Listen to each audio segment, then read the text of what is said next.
Right. I think it's recording, so we'll go ahead and get started. Will you state your name and your title for me? So I'm Jennifer Barefoot, and I'm the media specialist at Grovetown Middle School.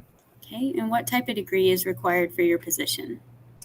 So the county requires a school library media certification, and then obviously a bachelor's degree as well. So I have a bachelor's and master's in middle grades, and then my school library certification as well. Okay. And what are your main job responsibilities? That's really difficult to pinpoint because we do a little bit of everything because we're kind of the hub of the school. So the library type activities that I'm responsible for, is evaluating our resources and our collection and working on our collection development. And so that might be purchasing new books, get rid of our old books in the weeding process. It's also running a library program for our students and our staff, and collaborating with the teachers and develop programming that meets the needs of our school. We also are responsible in the Learning Commons for our fixed assets, and so that's going to be all of our electronic yellow tag devices as well. We do parent engagement activities as well, and then we work on teaching the students digital skills as well as the teachers. And that's just kind of really a small fraction of what we do. Yeah, I like that you said you're the hub of the school for all the students and teachers. All right. How are you meeting the needs of the faculty and staff when they're transitioning to remote learning, like on digital learning days? So we usually do a needs assessment. And so we ask them, because we want teachers to be as comfortable as possible, because when a teacher is carrying the stress of not knowing how to do something or apprehension about doing it, then that translates to the students as well, and it stresses the students and families out.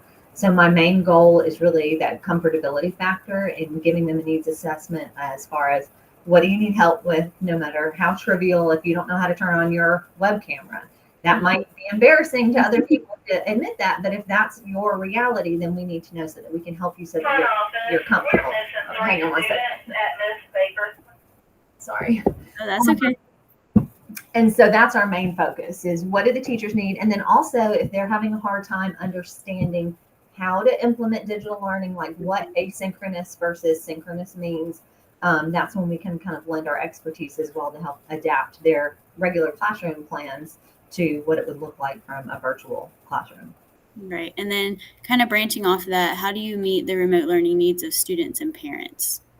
I like to make sure communication is number one for me. That's Mhm. one of my huge things that I work on, is communication, because the more you know, the more chances you'll have of succeeding. And so getting the information out to our community as well is important. And then also trying to make sure that as a school, we're being consistent with the information that we're sharing for digital learning. And then the way that we implement it in the school is consistent as well, because you have a lot of parents that have students in sixth grade and then in eighth grade. Well, if they're doing something completely different, it throws parents for a loop, especially those that don't know a lot about technology, and they're a little worried about what virtual learning is. And then also making sure the students have their usernames and passwords, and they're using them in class on a regular day, so that when they go home, they don't need their parents, because they know how to do it themselves. Right. They're used to it at that point. Mm-hmm. What are typical daily activities for your job? Oh gosh. Yesterday I set up for the book fair. Today we've got a class coming in, checking out books.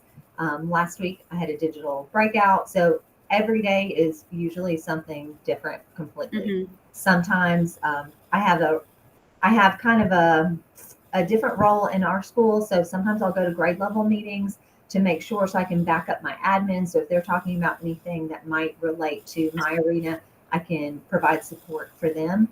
So I'm in and out of the Learning Commons a lot, and then also really busy in here as well. So it kind of changes on a day-to-day basis, which I like. I love that. Do you have a budget that you control? And if so, how do you make decisions on selecting resources? So I have two budgets. Mm-hmm. The county gives us a budget, and at the end of the year, whatever money that we don't spend from our county budget goes back to the county. So it's important that you A, use your money wisely, Mhm. then B, make sure you're using it all because they've provided that resource for us. So it's important that we use it. Mhm. And then I also have a media budget, and that's based on fundraisers that I have, and that rolls over from year to year. And so with that one, if I'm doing something, if I'm working towards buying new furniture, that would be something. It's just like how you would run a household budget. I have to Mhm. save up because I know I want to buy um, all new tables, and that's a couple $1,000s, and so that may take a couple of years to purchase that. So it's planning ahead, and then also using a lot of your money for the books that the students need or want as well, and updating our titles so that they reflect current interest instead of Mhm. ones from 20 years Yeah. ago. Have you had an opportunity to impact technology implementation throughout your school, and would you give an example? Um, we do in a couple different ways. So Mhm. all of our tech purchases run through the Learning Commons because our TSS is housed in the Learning Commons with us. So usually when they're purchasing devices, they come to both of us and ask us what our opinion is, how teachers are using them in the classroom, what would be more effective, small group computers or full class computers, Mhm. and how we want to use that technology in the classroom. And then the secondary part of the technology is what I do in here when I do lessons. I try to model things that teachers may not be aware of that they can go back into their classroom and use as well. Because a lot of times you don't have the time to figure out the new tool. And so if I figure it out for them and then they see how easy it is to use, then I can show them how they can kind of seamlessly roll that into their classroom as well. Right, and then the kids are familiar with it as well. So, Right. yeah. Does your school have like a digital learning team or a technology committee? Oh, sorry. That's okay. Good morning, before school students. It is time for breakfast. If you're eating breakfast, you are to walk to the cafeteria at this time. Hot breakfast is eggs and toast. All right, sorry about that. That's okay. Oh, yes, we have a digital learning team. We're supposed to meet, I believe, 4 times a year. When we have to evaluate resources like books that might be, we need to make sure they're appropriate for our Right. stuff. We have to invite parents in for them to review the material. So the digital learning team focuses on technology at our school and things like Safari Montage, which I don't know if Mhm. you guys have used Yeah. that a lot, but working on that and how we roll that out to the teachers. And then also the parent aspect too, when we need to invite parents in to evaluate our resources. We don't have a technology team at all. That it's kind of, we do, but we don't. It's informal. It's usually the TSS and myself. We kind of get together and figure out technology issues or questions. Right. So your digital learning team is made up of teachers in your school as well then? You're supposed to have 2 teachers per grade level, Okay.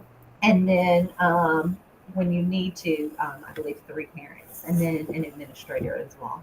Yeah. All right. How are technology decisions made at your school? I know you said you work with the TSS. Do you need to run them by your admin team as well? Usually so. Usually they come to us first Mhm. and have us do the research of what they should do next. Yeah. So where they, or if we see a need for something, we might go to them and say, this isn't working this way. This is what we'll suggest. So we kind of work in collaboration. Right. What do you think is the best part of your job? Like I said before, I love that every day is completely different. And so we get to have a relationship with students in here that you don't get in the classroom. It's different. So when I moved out of the classroom, I was really worried because I'm a big relationship builder. I was worried that I Mhm. wouldn't have that same interaction with students in the Learning Commons because they don't come in every day. So you don't have that everyday building Right. rapport, but you do, and it's almost better in a way because I get to be kind of like the grandparent where I spoil them. We get to do fun, cool things when they come in here, and then they go back to their classroom, and that's where they usually have any discipline problems. Is not in here. Yeah. But we really get the best aspect of working with them. Okay. And what do you find to be the most challenging part of your job? Still proving myself as a teacher because I was in this school before I moved into the Learning Commons. As we've gotten new teachers, the new teachers don't realize that I'm a classroom teacher first and foremost. Mhm. And I use those skills every day when I teach in here. But we don't have a rotation of students. So if a teacher comes in and I'm sitting behind my desk and I have no students, I've gotten the comment many times, this must be nice, like to just sit around and do anything every day. And it's really hurtful because I was a good classroom teacher and I love what I do in here. And for them not to be able to see that because they choose not to interact with us and have that collaboration is difficult to me. And then also it's hard because as a classroom teacher, I know how hard it is as a classroom teacher and the difficulties that you face in the classroom. And sometimes I feel like I want to support the teachers, but it's just out of my realm of controls. I just feel sorry that I can't help them more because I understand what they're facing in the classroom sometimes. Right. And then I had 2 additional questions. How do you provide professional development at your school? Some of it comes from the county, and then some comes from that needs assessment. Mm-hmm. I feel like as a teacher, you have so many things that you need to do that as a media specialist, my role is to provide some of that professional development, but I don't want to be, I don't want to offer you anything that you can't actually use. I want it to be important and not waste your time. So we usually try to plan our professional development on what the teachers need, not what I think they need. Right. That's You important. have more guidance, and then you're not wasting anyone's time. Right. And then our last question, just to wrap it up, a kind of fun one. What is your favorite tech tool to use with your students?